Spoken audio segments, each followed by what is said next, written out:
Aduh, Dari mana, Bro? abis nganter keponakan Kemana? ke puncak kekuasaan. Pencalonan Gibran Rakabuming Raka sebagai wakil presiden menandai peran partai politik dalam memuluskan jalan politik putra sulung Presiden Joko Widodo itu. Putusan yang memperbolehkan kepala daerah berumur di bawah 40 tahun untuk menjadi calon presiden wakil presiden saat itu dalam kendali mantan Ketua Mahkamah Konstitusi Anwar Usman. Partai seakan tak peduli bahwa jalan bagi Gibran penuh intrik dan culas. Tak satupun partai mengoreksi keputusan pencalonan Gibran lalu mendorong Prabowo mengganti calon pendampingnya. Motif elit-elit partai itu mempertahankan Gibran sebagai pasangan Prabowo terbaca sebagai upaya menggaransi dukungan Jokowi di Pilpres 2024. Ini hanya memantapkan anggapan bahwa tujuan partai berkoalisi sekadar memikirkan cara merebut dan mempertahankan kekuasaan, bukan lagi mementingkan persamaan ideologi. Identitas ideologi partai sudah tidak jelas dalam sistem politik Indonesia saat ini.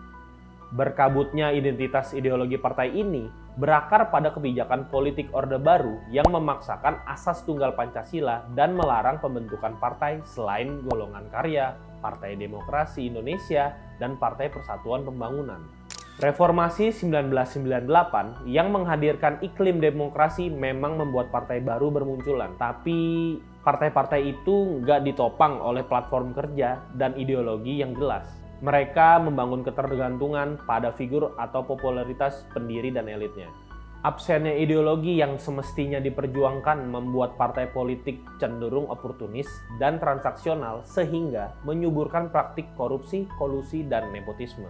Contoh paling nyata ada pada Partai Solidaritas Indonesia yang di awal pendiriannya mengklaim sebagai partai anak muda yang anti dinasti politik dan menjunjung asas meritokrasi.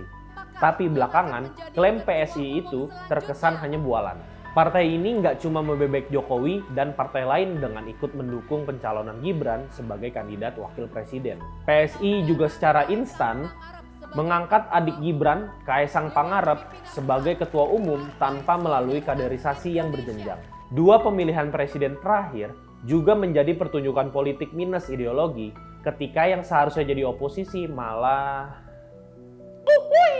Tuh kan bener, praktik demokrasi sekarang, partai udah kayak ojek online, cuma dipakai untuk mengantarkan elit ke tujuan berkuasanya. Saya Billy, sampai jumpa di Fokus selanjutnya.